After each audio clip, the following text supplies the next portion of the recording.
Nighttime workers. What's the freakiest stuff you've seen on the job? I was standing topside watch on the USS Liberty, a Navy cruiser, somewhere in the middle of the Pacific, on a dark, moonless night during a forward deployment. It was wartime, though we weren't in a region where any active fighting was expected. I was alone on the forecastle, scanning the horizon and keeping an eye on the weather decks, the endless dark sea stretching out in every direction. Everything was quiet except for the hum of the ship and the occasional lapping of waves against the hull. Then, out of nowhere, the sky erupted in light. It wasn't lightning, and it didn't start like lightning. For about 3 seconds, the entire area around the weather decks was illuminated like it was broad daylight. The bridge and operations immediately started shouting, alarms going off, voices crackling over radios. Everyone was on edge, trying to figure out if we were under attack. The tension was instant and palpable. I could hear Chief Harris shouting over the comms, asking for anything approaching on radar. The whole crew on duty was frozen with worry. I stayed calm, but my mind raced. I had a direct view of the sky from my position, and I saw exactly what it was. A meteor, a massive fireball entering the atmosphere. It was so bright it lit the entire ship, and I could see it break apart into 3 distinct fragments before each vaporized in the air. The brilliance was unreal, almost blinding against the black void of the ocean night. I had to repeat my report to the bridge multiple times, over radios, to make sure they understood that it wasn't a missile or a weapon or anything threatening. Once everyone processed what I was saying,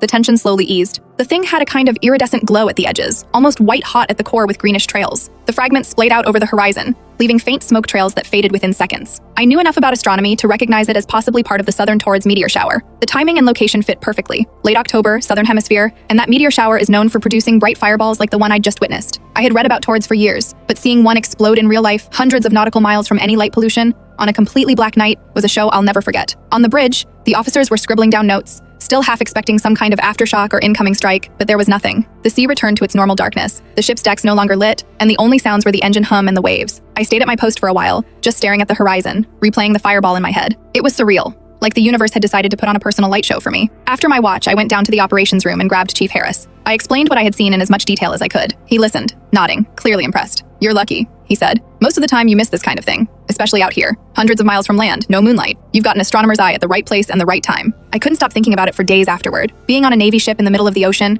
the quiet hum of engines around me, and suddenly the sky lights up like daylight, it felt like something out of a movie. I later looked at data from amateur astronomers and meteor trackers and confirmed that there had been reports of a fireball over our approximate location. The timing and trajectory lined up perfectly with what I had seen. That night, alone on the forecastle, I felt the full weight of how vast the universe is, how small we are, and how lucky I was to be standing in exactly the right place at exactly the right time. Hundreds of miles from civilization, thousands of stars overhead, the black ocean beneath me, and a celestial spectacle that lasted only a few seconds but left an impression that will never fade. It was by far the most dramatic meteor I've ever seen, both in terms of the visual display and the context in which it happened. Being hundreds of nautical miles from land on a moonless night, forward deployed during a tense time, and witnessing something completely natural yet so spectacular was unforgettable. I still tell the story to anyone who'll listen, and it's one of those memories that sticks with you for life.